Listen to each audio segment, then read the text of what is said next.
Bonjour à toutes et à tous, vous écoutez Cinécast, le podcast qui chaque semaine vous recommande des films à voir au cinéma, en streaming ou en VOD.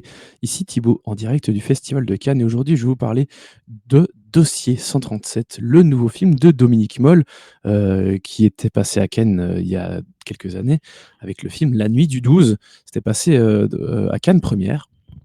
Et ici, Dossier 137 est promu en compétition. Le film est prévu pour le 19 novembre prochain dans les salles. Et on trouve au casting Léa Drucker, Guslegui Malanda et Dorothée Martinet notamment. Léa Drucker, dont voilà, c'est le 3e jour de festival, c'est déjà le 2e film avec elle dont on parle, puisqu'elle était également dans L'intérêt d'Adam, dans lequel elle était formidable. Parce que je me suis rendu compte après que j'avais même pas parlé de son interprétation dans le film, alors qu'elle était carrément très très solide. Mais de quoi ça parle, le dossier 137? C'est en apparence une affaire de plus pour Stéphanie, qui est enquêtrice à l'IGPN, la police des polices. Une manifestation tendue, un jeune homme blessé par un tir de LBD, des circonstances à éclaircir pour établir une responsabilité. Mais un élément inattendu va troubler Stéphanie, pour qui le dossier 137 devient autre chose qu'un simple numéro. Voilà. Euh, alors, dans la nuit du 12, Dominique Moll parlait d'une affaire qui n'était pas résolue. Et il le disait d'entrée que voilà, c'était on allait voir une histoire dont on ne connaîtrait pas l'issue. Heu, Parce que je vais pas dire que c'était pas important de savoir quelle était l'issue de cette histoire, mais ce qui l'intéressait, c'était vraiment le processus et aussi, le côté très frustrant d'une enquête, à savoir que, ben, en fait, la majorité des enquêtes, elles sont pas forcément résolues. Et donc, oui, le travail d'un enquêteur, c'est quelque chose qui est frustrant. Et ici, quelque part, c'est différent, mais le film s'inscrit complètement dans la continuité, quelque part, de La Nuit du 12, où on va suivre cette enquêtrice de l'IGPN qui, en 2018, au moment des gilets jaunes, va devoir, s'intéresser à une affaire, lors d'une manifestation, enfin, qui a eu lieu, heu, pendant une manifestation des gilets jaunes à Paris, sur les Champs-Élysées.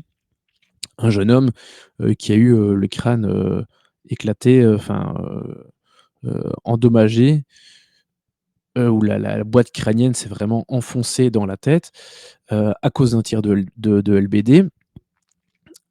Et son travail va vraiment être, d'éclaircir, tout ce qui s'est passé.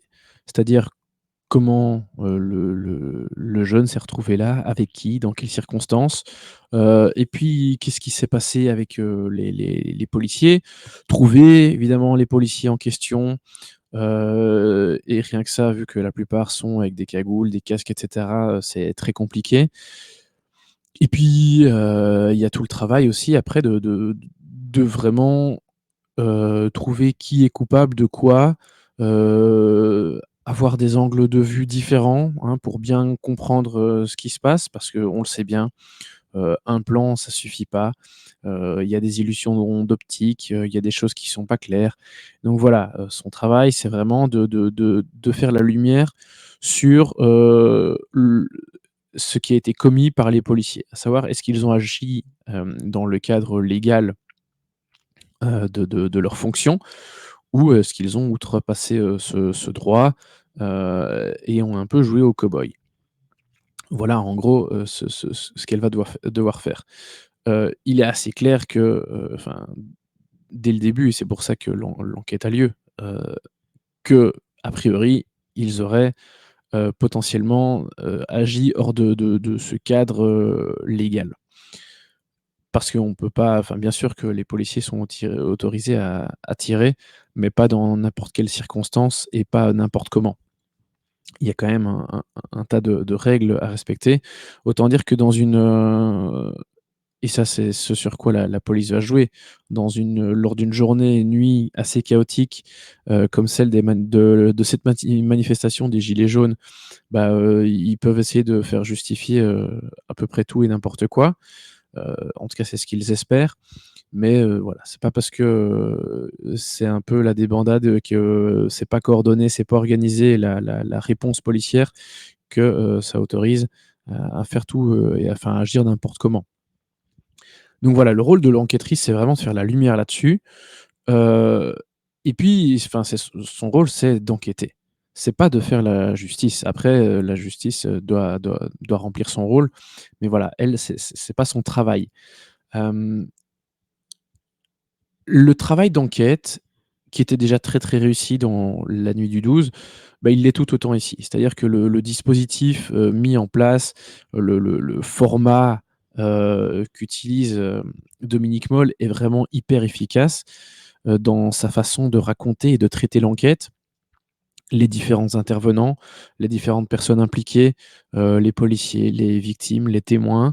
Hem, il y a des choses qui vont compliquer ou faciliter, c'est selon, sa tâche.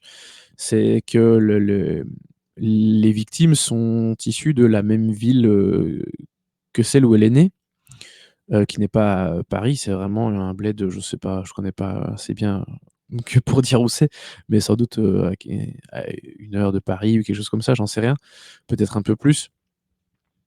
Hem Et donc qui peut techniquement lui créer, des soucis parce que voilà, à partir du moment où tu enquêtes sur, quelqu'un, qui que tu pourrais potentiellement connaître, voilà, ça c'est quelque chose qui pourrait poser problème. Or que voilà, en l'occurrence ici, elle la connaît pas, la mère de la victime, elle connaît pas la victime et cetera. Heu, mais c'est un élément sur lequel certains peuvent s'appuyer pour potentiellement discréditer, son travail d'enquêtrice. Et tout ça est vraiment très bien traité par Dominique Moll qui s'intéresse vraiment, heu, subtilement comment dire? À toutes les trajectoires, tous les indices, les retournements de situation, les choses compliquées, enfin qui sont compliquées par la loi, les règlements et cetera. Et je trouve qu'à chaque fois, il arrive vraiment bien à assembler un peu, enfin assembler toutes les pièces, comme si c'était un puzzle parce que oui, une enquête, c'est un puzzle au final, à savoir bien remettre les éléments en place afin d'arriver au résultat, escompté. Enfin en tout cas à un résultat, probant, qui puisse être utilisé ensuite par la justice. Hem, c'est un film que je trouve, à charge et c'est une bonne chose, bien que, il y ait de la nuance.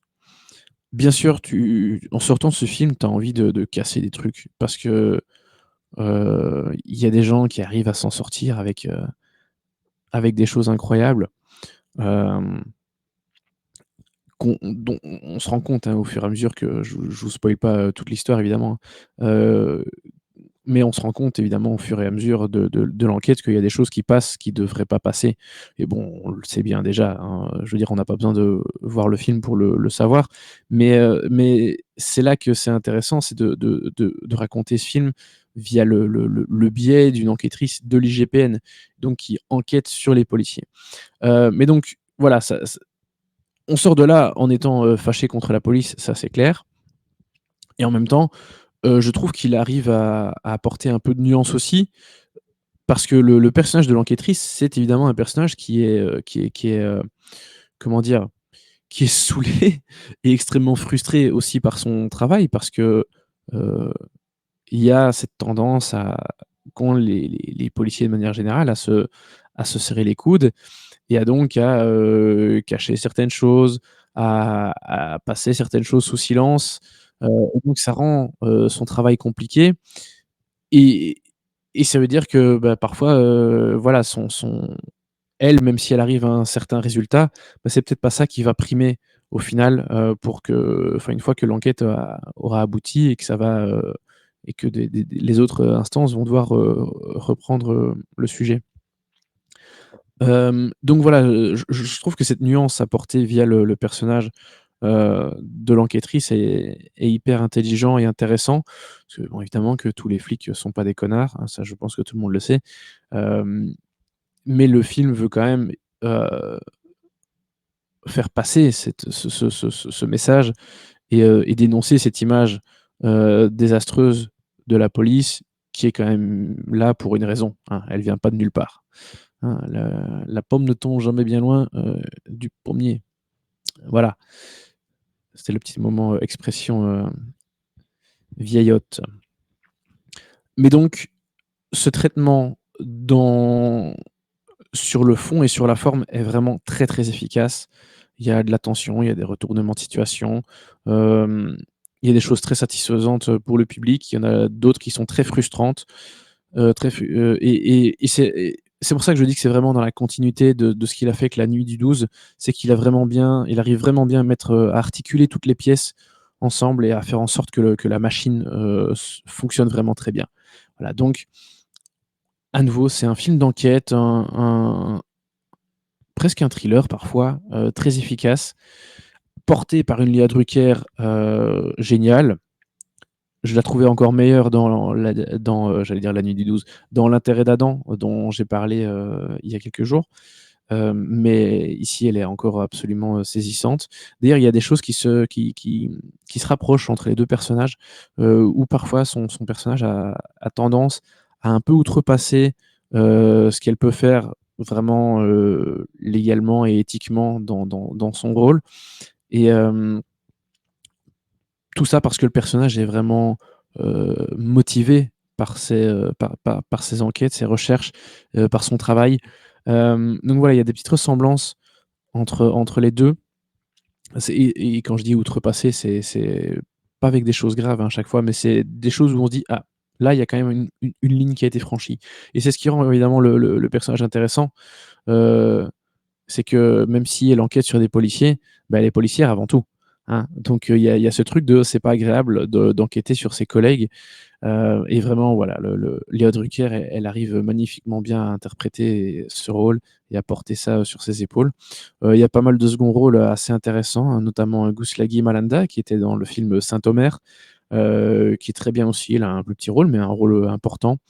On a Dorothée Martinet et Jonathan, Turnbull dans des rôles enfin ses collègues, de l'IGPN qui sont très bien et dans le rôle de son fils, on a Solane Machado, Graner dont le nom vous êtes peut-être pas complètement inconnu, pour cause, enfin le nom de famille en tout cas, parce que c'est le frère, du petit, enfin du garçon, du jeune garçon, qui jouait, le fils dans Anatomie d'une chute. Voilà, comme quoi la fratrie, ils ont tous du talent.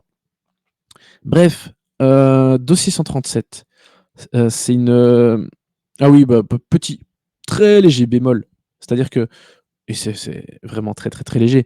C'est que comme tout ce qui bon, il a fait des choses, hein, avant, La Nuit du 12, mais ici vraiment les 2 films ont beaucoup de choses similaires. Il par conséquent, Dossier 137 a un côté un peu moins frais, dans l'approche parce que même si c'est un film différent, il y a quand même des similitudes, et bon voilà, donc on a un peu moins l'effet, de surprise éventuellement, bien que bon, Dominique Moll, il a quand même quelques films à son actif donc voilà, c'est vraiment un très, très, très, très léger bémol dans le sens où voilà, on sait qui sait faire, et il y a plus le côté aussi surprenant. Mais le film fonctionne très bien. Donc pour moi, c'est un très bon 3 étoiles et demie que ce Dossier 137 de Dominique Moll, qui sortira dans les salles, je le rappelle, à l'automne prochain, le 19 novembre, pour être tout à fait exact. Sur ce, merci beaucoup pour vos nombreuses écoutes et commentaires, pour les critiques déjà, faites de ces films, qui sont au Festival de Cannes. J'ai oublié de le dire, Dossier 137, enfin je sais plus, peut-être que je l'ai dit. Il est donc en compétition. Oui, je l'ai dit au début. Mais voilà, je le rappelle, il est en compétition. Et donc merci beaucoup pour vos retours par rapport à toutes ces critiques, des films de Cannes que j'ai déjà faites. Il y en aura encore plein d'autres qui vont arriver, donc pas mal que j'ai enregistrés, à l'avance, parce que j'ai pu voir pas mal de films, chez moi. Donc voilà, vous aurez encore plein de choses qui arrivent. Donc merci beaucoup pour tout ça, les écoutes, les commentaires. N'hésitez pas évidemment à nous suivre sur les réseaux sociaux avec le handle @cinecastbe et à nous écouter sur toutes les plateformes de podcast de votre choix, hein, enfin Apple Podcast, Deezer, Spotify, et cetera, et cetera. Sur ce, je vous dis merci beaucoup et à très bientôt pour des nouvelles recommandations. Ciao, ciao.